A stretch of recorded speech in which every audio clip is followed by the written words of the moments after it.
Você está ouvindo os Viewpoints do Place Cloud. Pesquisadores contam histórias de lugares em diferentes partes do mundo. Para obter a experiência multimídia completa e apoiar os criadores, visite placecloud.io. Abre aspas. Vossa Excelência deve saber que este forte foi confiado à minha guarda pela Sua Majestade Católica e só a ela entregarei. Fecha aspas.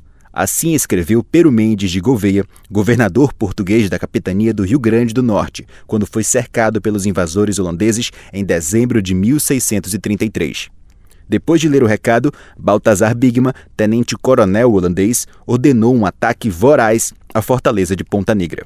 Hoje, Ponta Negra é uma das praias mais famosas do litoral da capital natal, mas foi parte do domínio holandês no Brasil até sua expulsão em 1654.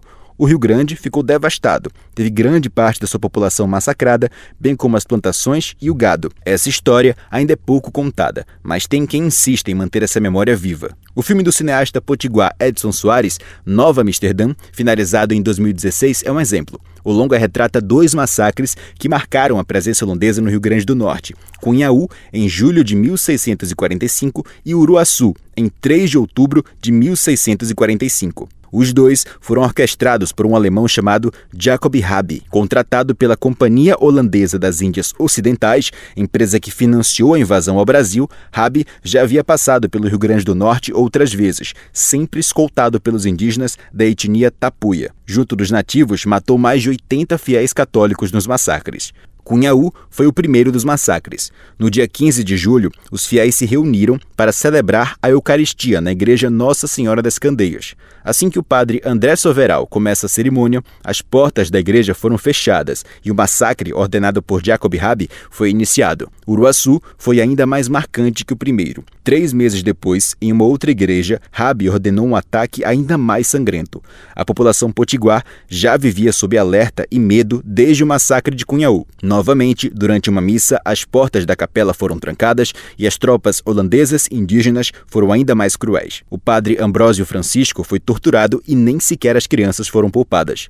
A carnificina marcou a história do catolicismo no estado e, em 1989, o Papa João II assinou um decreto reconhecendo o martírio de 30 brasileiros mortos nos 2 episódios.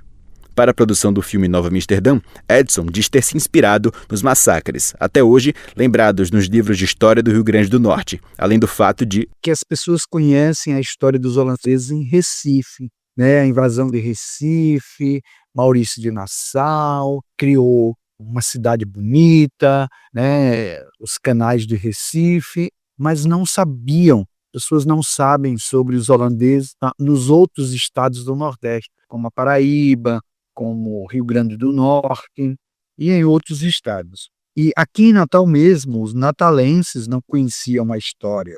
Existem poucos resquícios, pouco sobrou do legado dos holandeses, se houve legado. Os massacres são prova de que o único interesse dos holandeses no Brasil era dominar e explorar. A participação dos indígenas ainda gera debate. É considerado que os tapuias possam ter se aliado aos holandeses na busca de vingança pela forma que o povo era tratado pelos portugueses católicos. Fato é que Edson escolheu um episódio muito representativo da invasão holandesa no Brasil para levar às telas do cinema. O longa retrata justamente o período de chegada dos invasores e culmina nos massacres, com perdão do spoiler. Edson diz que para escrever o roteiro precisou se debruçar em uma pesquisa sobre o período histórico, começando pelas obras clássicas. Eu fui ler Câmara Cascudo, que tem um registro muito interessante sobre a presença dos holandeses aqui em Natal, no livro chamado A História de Natal.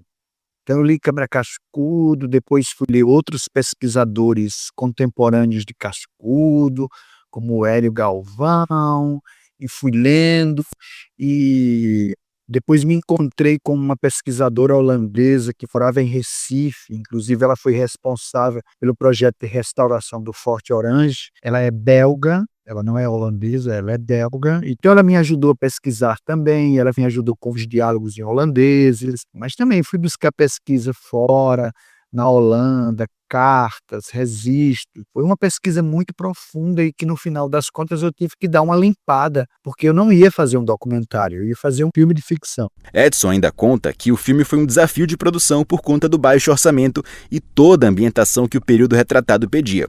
Outro obstáculo foi uma tentativa falha de rodar o longa no formato de película, uma técnica delicada e cara que resultou num prejuízo em 2011. Mas apesar de tudo, o filme existe e está disponível para ser assistido na plataforma de streaming do Prime Video. O longa conta com a participação de atores conhecidos pelos brasileiros, como Paulo César Pereio, Joana Fon, Marcela Cartacho, Leonardo Midiorin e entre outros.